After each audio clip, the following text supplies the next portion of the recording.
에스겔서 19장 이 내용은 전체 내용이 애가를 지어서 부르라 하는 내용이 소개가 되고 있습니다. 여기에 대상은 너는 이스라엘 고관들을 위해서 애가를 지어 부르라 이렇게 말씀을 하고 있죠. 애가는 이제 사람이 죽은 그런 장송곡이 애가 그렇죠. 그러면은 거의 애가는 슬픈 노래의 내용들이 그 속에 담겨져 있지 않습니까? 그래서 오늘 에스겔서 19장 이 내용을 보면은 1절에 애가로 시작해서 마지막 14절 하반절 보게 되면은 이것이 애가라 후에도 애가가 되리라. 그래서 애가로 시작해서 애가로 마무리를 짓는 그 내용이 바로 19장이에요.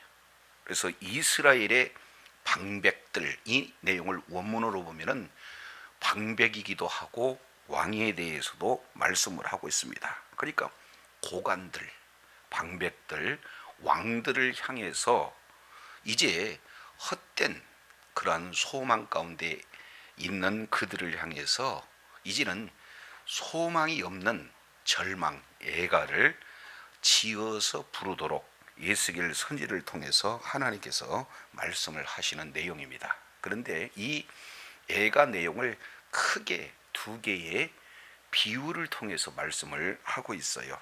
자, 2절 내용을 보면은 부르라 내 어머니는 무엇이냐? 암사자라 그랬습니다. 그래서 여기서 애가를 부를 때 내 어미가 누군가? 바로 암사자라고 비유로 지금 설명을 하고 있는 것을 보게 되어집니다. 쭉 넘어가서 10절이에요. 1절에서 이 9절까지 이 내용은 사자에 대한 그런 비유를 통해서 애가를 이렇게 부르는 내용이라면 10절부터 14절까지 이 내용은 두 번째 비유가 되어져요. 10절 보니까 내 피의 어머니는 물가에 심겨진 뭐다? 포도나무다. 그래서 두 비유, 사자의 비유, 포도나무 비유 내용을 통해서 애가를 부르고 있는데, 그렇다면 내 어미가 사자요, 내 어미가 포도나무다라는 이 비유는 무엇을 대상으로 비유를 하고 있는가? 이 부분이 이제 모든 전체를 이해하는데 매우 중요한 구절이 되어집니다. 그래서 이 두 가지를 만족하기 위해서는 먼저 우리가 창세기를 살펴볼 필요가 있어요. 우리 잠깐 창세기 49장 이 내용을 살펴보도록 하겠습니다. 창세기 49장 이 내용은 야곱이 이제 마지막 죽기 이전에 12 아들들에 대한 축복 기도를 하고 있는 그런 장면이 되어지죠. 그래서 먼저 이 르벤에게, 그리고 다음에 시므온과 레위, 그래서 장자와 그리고 둘째, 셋째, 넷째 계속해서 말씀을 하고 있는 것을 보게 되어진데, 진정한 장자가 누군가? 영적으로 내용으로 보면은 이제 육적으로 장자는 누가 되는 겁니까? 바로 르벤이에요. 그런데 이 르벤은 아버지 침상을 이렇게 더럽혔다. 그래서 이 빌하와 통간함으로 말미암아 장자권에서 제외가 되어집니다. 그러면 둘째, 셋째 시므온과 레위는 어떻습니까? 세겜을 그 여동생 디나의 그런 강간 사건을 통해서 할례를 이제 받는 조건으로 유인해서 결국에는 모두들을 다 죽이잖아요. 이런 내용이 결국 살인을 통해서 장자권에서 멀어지게 되어집니다. 자, 그러면 이어서 넷째 유다에 대한 내용들을 소개를 하고 있는데 8절 유다야 너는 내 형제의 찬송이 될지라, 지금 이렇게 표현을 하고 있습니다. 결국 이 메시아 왕국은 누구의 지파를 통해서 이루어지느냐? 유다 지파를 통해서 이루어진다라는 것을 지금 볼 수가 있죠. 그래서 내 형제 찬송이 된다라고 하는 것은 이제 왕권이 누구에게 넘어오느냐? 이 유다 지파에 넘어온다. 그래서 똑같은 내용을 계속 반복해서 말하고 있습니다. 찬송이 될지라, 그리고 원수의 목을 잡을 것이다, 그리고 내 앞에 절하리라. 같은 내용이 되어집니다. 그래서 내 아비의 아들들이 내게 절하는 것이나 내 형제들이 찬송이 되는 거나, 결국에는 12지파 중에 하나님께서 이제 메시아의 통로로 누구를 쓰시느냐? 유다 지파를 쓰신다. 자, 그 내용을 너는 내 손이 내 원수의 목을 잡을 것이요, 이렇게 표현을 하고 있는데, 이 비유를 이해하기 위해서는 자, 9절 내용을 통해서 보게 되어집니다. 요 9절을 알아야 오늘 이 에스겔서 19장 내용을 우리가 비로소 이해할 수 있는 배경이 되어지는 겁니다. 자, 유다는 뭐다? 사자 새끼다, 이렇게 표현을 하고 있습니다. 결국 다윗 왕국은 유다 지파를 통해서, 그리고 이제 참 왕이신 예수님은 다윗 자손으로 이렇게 오게 되어진다. 그래서 유다를 뭘로 표기하고 있어요? 사자 새끼로 이렇게 표현을 하고 있는 것을 보게 됩니다. 그만큼 강력한 힘을 가진, 그래서 최후의 승리자가 누구냐, 정복자가 누구냐, 무엇으로 비유하고 있느냐? 사자 새끼로 지금 비유를 하고 있는 거예요. 잘 아시겠지만 이 사자는 그 뒤에 내 아들아 너는 움킨 것을 찢고 올라갔도다, 이렇게 표현을 하고 있습니다. 결국 사자는요, 먹잇감을 취할 때 뭐예요? 먹잇감에 이제 숨통을 물어 뜯는, 그래서 결국에는 그걸 먹잇감으로 가지고 가는 것을 볼 수가 있습니다. 배가 다 부른 이후에 엎드려 웅크리고 있다 할지라도 그 수사자, 암사자를 누가 범할 수 있느냐? 범할 수 있다 없다? 없다는 거예요. 그만큼 이제 주변 모든 나라들을 다 정복한 그런 이후에라도 어떤 나라에서 범접할 수 없는 강력한 파워, 힘이 이렇게 유다 지파에게 있어진다라는 것을 볼 수가 있습니다. 이것이 사자 새끼로 비유하고 있는데, 11절 이하 이 내용을 통해서 보면은 그의 나귀를 포도나무에 매며 그의 암나귀 새끼를 아름다운 포도나무에 맬 것이며 또 그 옷을 포도주에 빨며 그 복장을 포도주즙에 빨리로다. 지금 이렇게 표현을 하고 있습니다.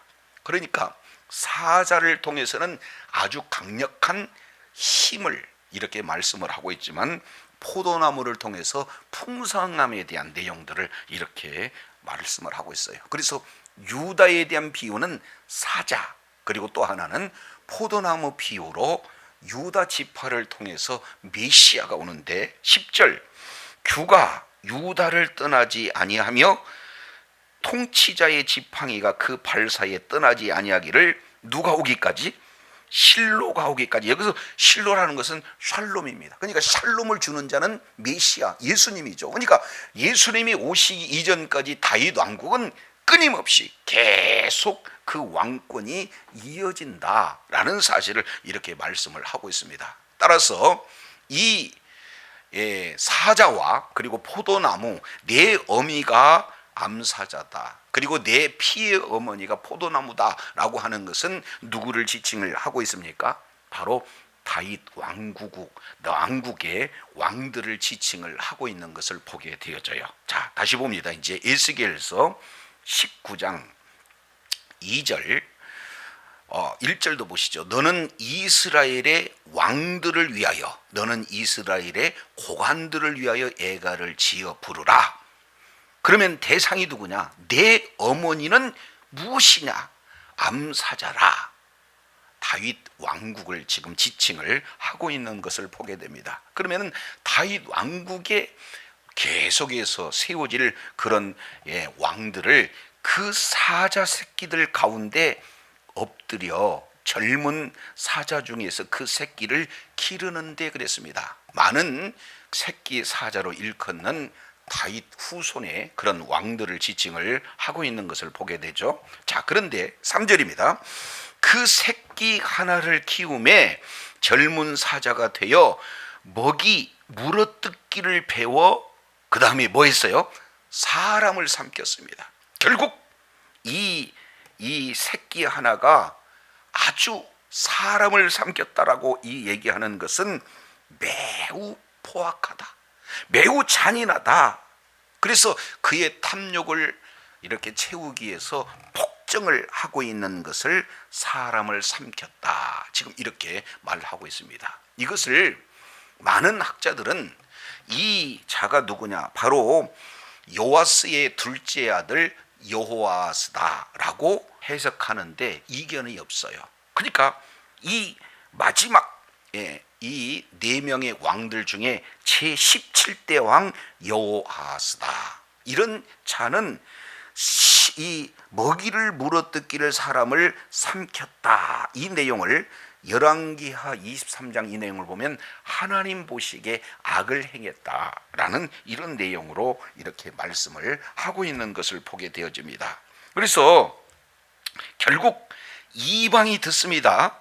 그리고 4절 함정으로 그를 잡아 갈고리로 꿰어 끌고 어디로 갔다?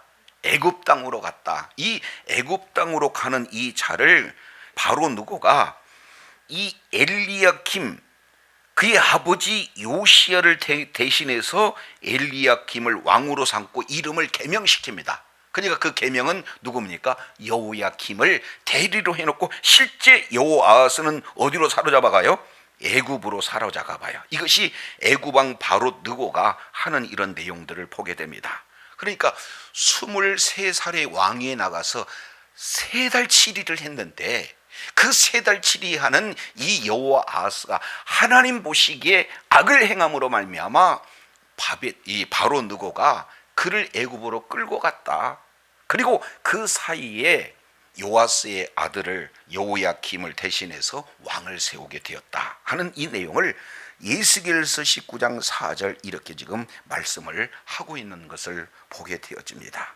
자, 여기에서 이제 다윗 왕과의 마지막 이 4명의 왕 중에 요아스라고 하는 이런 자가 계속해서 이제 젊은 사자로, 그리고 강력한 힘을 가진 사자로 키워졌는데 하나님 보시기에 악을 행했어요. 사람을 삼키는 폭정을 이렇게 감행하게 돼서 애굽으로 하나님의 섭리 가운데 포로로 끌려갔다 하는 이 내용을 열왕기하 23장 31절 이하 배경을 두고 이렇게 말씀을 하고 있습니다. 자, 이것이 역사적 사실로 그대로 이루어지게 되어지는 거죠. 자, 그런데 5절에는 또 다른 사자가 나와요. 자, 5절 보겠습니다. 암사자가 기다리다가 행여 애굽에서 다시 돌아올까 하여 지금 기다리다가 소망이 끊어진 줄 알고 그 새끼 하나를 또 취하여 젊은 사자가 되게 했다. 여기서 되게 했다라고 하는 것은 젊고 강한 힘을 가진 그런 왕으로 계속해서 이제 돌봤다라는 사실을 볼 수가 있습니다. 자, 그러면은 젊은 사자가 됐으면은 하나님의 뜻을 이루어야 되지 않겠습니까? 그런데 6절 내용을 보니까 젊은 사자가 되매 여러 사자 가운데 왕래하며 먹이를 물어뜯기를 배워 또 역시 뭐예요? 사람을 삼켰습니다. 더 나가서 7절 내용을 통해서 보면은 그의 궁궐을 헐었습니다. 성읍들을 부쉈습니다. 그 우는 소리로 말미암아 땅과 그 안에 가득한 것이 황폐했습니다. 더한 폭정을 가했습니다. 자, 이미 17대 왕 여호아하스가 하나님 보시기에 악을 행함으로 말미암아 애굽으로 끌려가는 이런 어떤 내용들을 뻔히 살펴보면서 또 다른 젊은 사자, 이 젊은 사자는 지금 어디로 끌고 가느냐? 우리 9절 한번 먼저 보시겠죠. 9절, 우리에 넣고 갈고리를 꿰어 끌고 어디에게로 이르렀다? 바벨론 왕에게 이르렀다. 그러면은 바벨론의 왕에게 끌려간 왕은 두 왕이에요. 하나는 여호야긴, 그리고 또 하나는 뭐예요? 시드기야. 그래서 두 왕이 끌려가는데 어떤 왕인지는 구체적으로 나와 있지를 않습니다. 그러니까 어떤 왕이 됐다 할지라도 바벨론 왕으로 왕에게 끌려갔어요. 이방 왕에게 끌려갔어요. 하나님의 언약을 소유한 그 왕이 이방 왕에게 지금 끌려간 것은 사실이다 그 말이죠. 그래서 여호야킨이 됐든지 시드기야가 됐든지 끌려갔는데 이들의 공통점은 어떤 내용을 가지고 있습니까? 먹이를 물어 뜯기를 배워서 사람들을 삼켰다. 공통적인 내용이에요. 그만큼 하나님 보시기에 뭐를 행했다는 거예요? 악을 행했다라는 사실을 이렇게 말씀을 하고 있는 것을 보게 되어집니다. 그래서 결국에 바빌론 포로로 이렇게 끌려가게 된 사실을 말씀을 하고 있죠. 자, 그러면 여기서 이들 시드기야 그리고 여호야킨, 갑서, 여호아하스 이들은 공통점이 한결같이 이제는 끝까지 하나님의 뜻, 하나님의 의도를 모른 채 인본주의 방법으로 어떻게든지 반바벨론 정책을 쓰고 애굽을 의지해서 독립을 끝까지 꾀했던 그런 자들 아닙니까? 그러니까 애국심은 높아요. 그러나 하나님의 뜻과는 부합되지 않는 그런 애국심이다라는 사실을 볼 수가 있습니다. 그래서 당시대의 예레미야 선지자를 통해서 계속해서 이 말하고 있는 내용은 애굽을 의지하지 말라라. 그리고 바벨론이 예루살렘 성을 에워쌌을 때 항복해라. 그래서 끝까지 항복을 하지 않으니까 이제는 바벨론에 끌려가라. 그것이 하나님의 뜻이다. 이런 것을 받아들이지 못하고 결국에는 하나님의 말씀을 철저하게 등지고 자기 생각, 사람의 인본주의 방법으로 애굽을 의지하다가 바빌론에 끌려가는 그런 내용이 소개가 되고 있지 않습니까? 자, 그래서 1절에서 9절까지 이 애가를 부르면서 더 이상 이 왕들 여호아스, 여호야킨, 시드기야 이런 왕들에게 소망이 있다는 겁니까? 소망이 없다는 거예요? 소망이 없다는 거예요. 진정한 소망은 누구냐? 오로지 하나님께만 소망이 있다라는 사실을 정확하게 지금 보여주고 있습니다. 그런데도 자 19장 5절 내용 보니까 암사자가 끌려갔음에도 불구하고 뭐하고 있어요? 기다리고 있어요. 헛된 소망을 끝까지 포기하지 않습니다. 그리고 소망이 끊어진 줄 알고 또 다른 왕을 세웠는데 그 역시 마찬가지로 역사적인 실패를 동일하게 답습하고 있는 어리석은 가운데 놓여 있다. 그러니 오늘 이 비유를 통해서 사자 비유를 통해서 애가를 짓는 이런 내용을 통해서 보면은 이 사람이 세운 그 왕에게는 소망이 없다.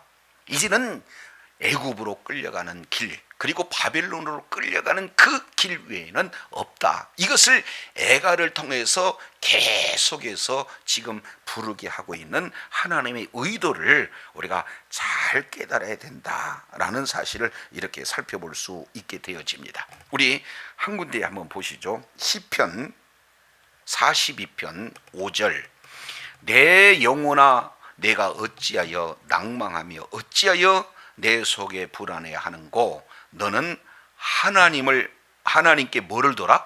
소망을 둬라.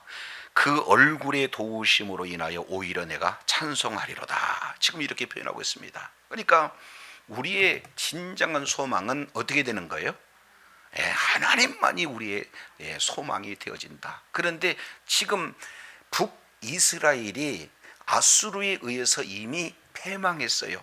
이유는 말씀에서 떠나고 이 우상 숭배를 함으로 말미암아 하나님께 진노를 받아서 결국에는 뿔뿔이 흩어져 버리지 않습니까?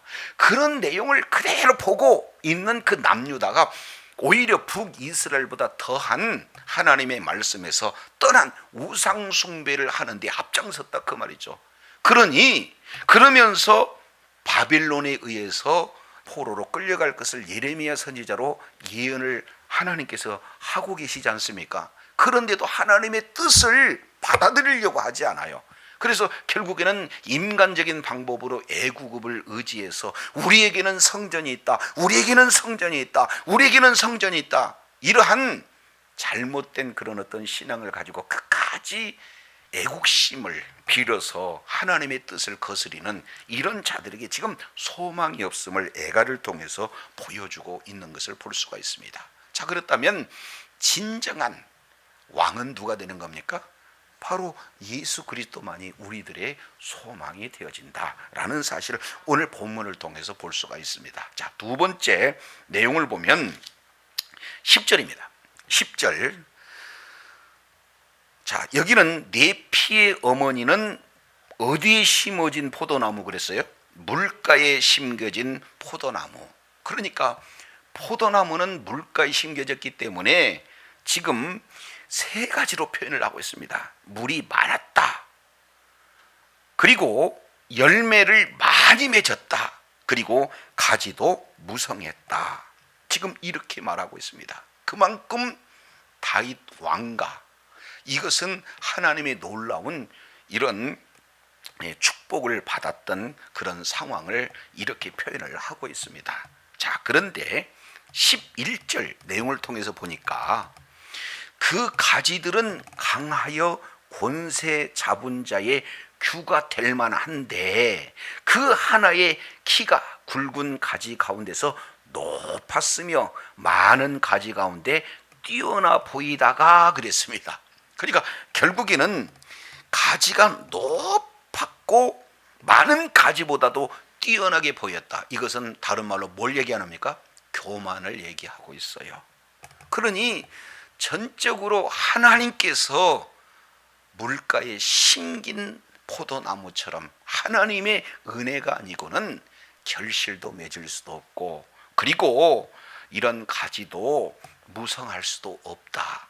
그러니 하나님 앞에 감사해야 되지 않겠습니까? 근데 하나님의 뜻과 무관하게 자기의 교만으로 말미암아 어떻게 되느냐? 19장 12절 분노 중에 뽑혀서 그랬습니다. 그러니까 결국 물가에 심은 나무가 뽑혀서 땅에 던짐을 당했다. 이 내용은 바벨론 포로로 이렇게 끌려가는 것을 지금 말씀을 하고 있는 거예요. 자, 그러면 여기서 하나의 키가 큰 모든 나무 가지보다 높은 자, 이런 자를 누구라고 보느냐? 마지막 20대 왕 시드기야 왕으로 보게 됩니다. 그러니까 이 시드기야 왕이 교만했어요. 하나님의 말씀을 듣지 않습니다. 거부합니다.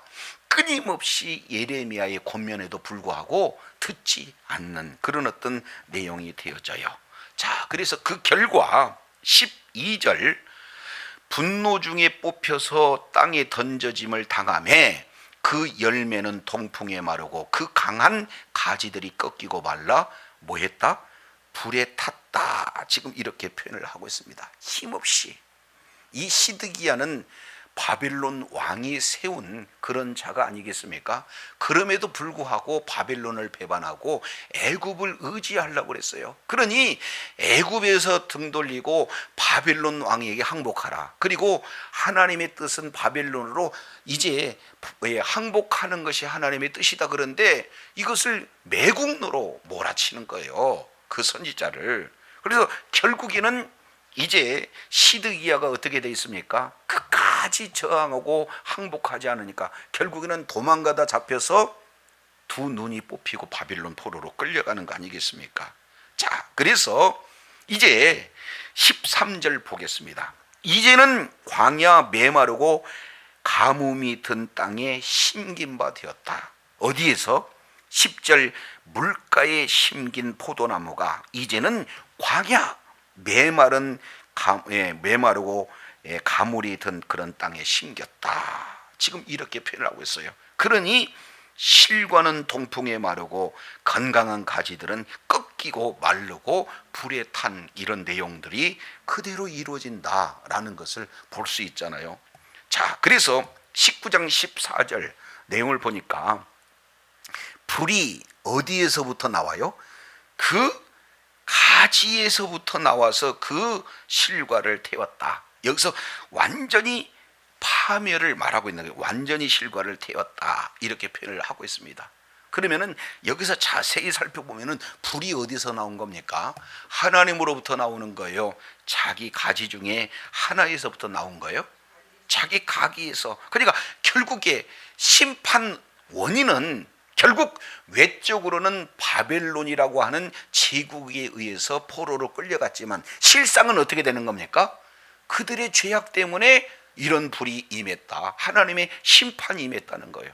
결국 하나님의 말씀을 등지고 우상 숭배의 길을 걸음으로 하나님 보시기에 악을 행하여 하나님의 진노가 격발된 내용의 심판이 그들에게 이루어졌다는 것을 볼 수가 있습니다. 그래서 진정한 심판 원인은 다른 외적인 환경에서 찾을 수가 없어요. 그 심판은 어디로부터 기인되는 겁니까? 자기 죄악의 불로 말미암아 이렇게 완전히 태워졌다라는 사실을 이렇게 살펴볼 수 있게 되어집니다. 그래서 19장 14절 하반절, 자, 권세 잡은 자의 규가 될 만한 강한 가지가 이제는 뭐예요? 없다. 이제 남유다는 시드기야를 중심으로 해서 완전히 끝난 겁니다. 멸망당한 거예요. 자, 이것이 애가라. 그러니 슬픈 노래예요. 다윗 왕이 영원할 것 같은데, 그 왕가 영원할 것 같은데 시드기야 20대 왕을 이렇게 끝으로 다 이제 바벨론에 의해서 정복당하고, 그리고 시드기야는 눈 뽑힌 채로 바벨론 포로로 끌려가는데요. 그러니 이보다도 더 큰 애가가 어디가 있어요? 그런데 심각한 것은 그 후에도 뭐가 있으리라? 애가가 있으리라. 지금 이런 말씀을 하고 있는 것을 보게 되어집니다. 자, 그렇다면 이 내용을 역대기 기자는 어떻게 보고 있는가? 과연 끝난 것인가? 이 부분들을 우리가 조금 살펴볼 필요가 있습니다. 우리 역대하 36장을 한번 보시겠습니다. 역대하 36장 이 내용을 보면은, 자, 1절에 국민이 요시야의 아들 넷째입니다. 자, 요시야의 아들 여호아하스를 세웠어요. 자, 그런데 2절에 보니까 나이가 23살, 석 달간 통치했습니다. 그런데 3절 애굽 왕이 예루살렘의 그 위를 폐했어요. 그리고 4절 애굽 왕 누고가 그 형제 엘리야김을 여호야김으로 하고 여호아하스는 어디로 데리고 간 거예요? 애굽으로 데려갔습니다. 자, 이것이 첫 번째 젊은 사자에 대한 비유가 이렇게 소개가 되고 있습니다. 자, 두 번째 젊은 사자의 비유를 여호야긴이라고 봤을 때 여호야긴 시드기야 똑같습니다. 자, 9절 내용을 보니까 여호야긴이 위에 갈 때 8세라 예루살렘에서 몇 달 동안? 석 달 동안. 그러니까 이 여호아하스가 통치 기간이 3달인 것과 똑같이 여호야긴도 3달 만에 하나님 보시기에 악을 행했어요. 그래서 결국에 어디로 끌려갑니까? 10절에 바벨론으로 끌려가고, 그의 이제 삼촌 시드기야를 느부갓네살이 왕으로 삼은 거예요. 그러면 자기를 왕으로 삼은 시드기야는 누구의 말을 들어야 되는 거 맞습니까? 바벨론에게 이렇게 들어야 되지 않겠어요? 자, 그런데 이 역시 마찬가지로 36장 12절에 시드기야 하나님 여호와 보시기에 뭐를 행했다?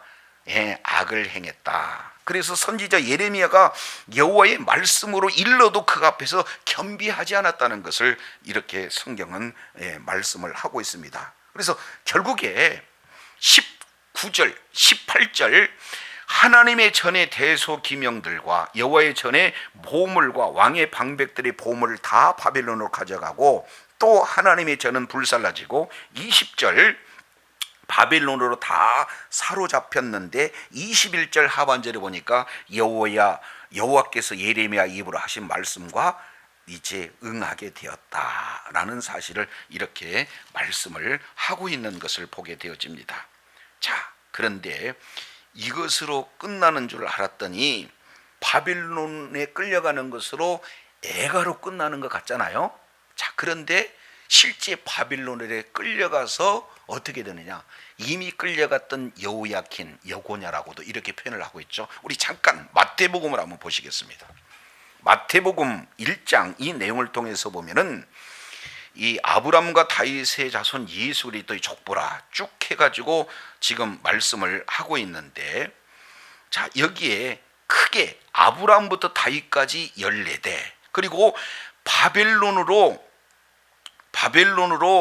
사로잡혀 갈 때까지, 자 여기가 뭐예요? 14대예요. 자 11절 내용을 보니까 바벨론으로 사로잡을 때 요시야는 여고냐, 이 여고냐는 여호야긴입니다.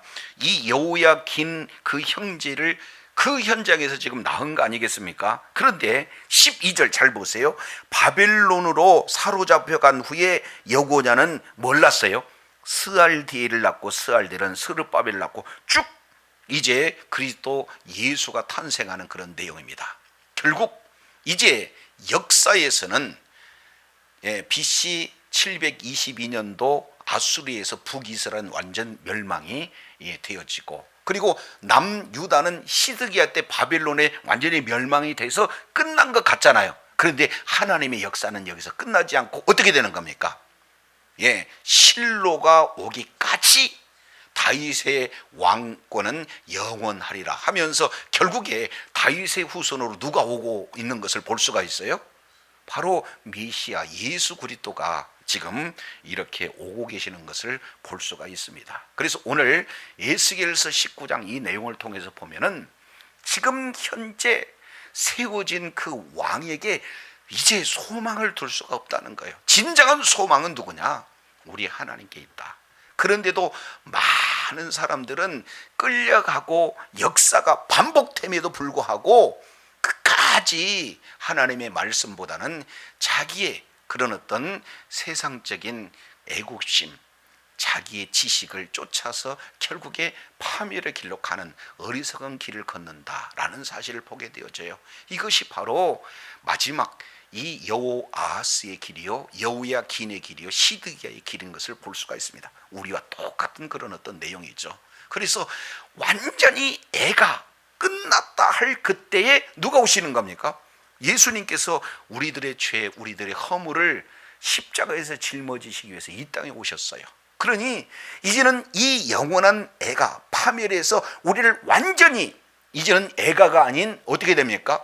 기쁨의 구원의 소식으로 반전시켜주시는 분은 누구냐? 바로 예수 그리스도다. 그러니 우리에게 유일한 소망이 있다면 바로 우리 주님만이 우리의 소망이 되어지는 줄로 믿습니다. 그래서 이러한 말씀을 근거로 해서 이제 사람들의 이런 반복된 그런 어떤 실수가 이제는 하나의 반면 교사가 되어서 어떻게든지 말씀을 통해서 우리가 바로 서고, 그리고 말씀에 합당한 결실을 맺을 뿐만 아니라 우리의 진정한 소망은 주님께 있다는 사실을 저와 여러분 기억하시고 끝까지 우리 주님께 소망을 두고 이 말씀에 소망을 두고 말씀에 깊이 뿌리를 내려서 그 말씀으로 인한 진액으로 하나님 보시기에 아름다운 결실을 풍성히 맺어 끝까지 하나님이 통치하시는 하나님의 나라, 그런 하나님 나라 안에 이제 강력한 그런 사자와 같이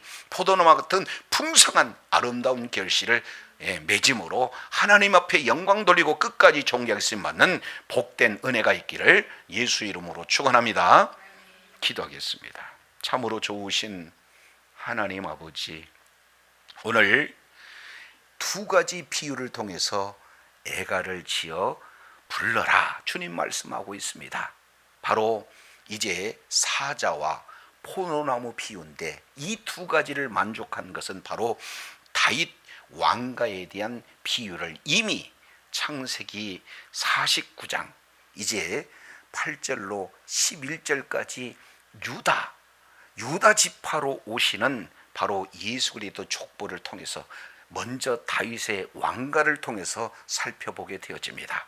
다윗 왕가가 결국에는 아름답게 이렇게 강력한 힘을 가진 사자로, 그리고 풍성히 맺는 포도나무로 하나님의 은혜 가운데 거하였지만 하나님의 은혜를 버리고 하나님의 뜻을 저버리고 말씀을 등진 그 결과 강력함이 오히려 애굽으로 바벨론으로 끌려가는 현실로, 그리고 아름답게 물가에 심겨졌던 나무가 가지도 풍성하고 열매도 많이 있는 그 포도나무가 결국에는 뽑혀서 광야 메마른 곳에 심겨짐으로 말미암아 가지도 메마르고 이 나무 열매도 불태워 없어질 그런 어떤 상황을 보면서 진정한 소망은 바로 우리 주님께 있음을 다시 한번 일깨워 주셨사온즉 말씀에 깊이 뿌리를 맺고 그에 합당한 열매를 풍성히 맺음으로 주님의 기쁨이 되어질 뿐만 아니라 사자와 같이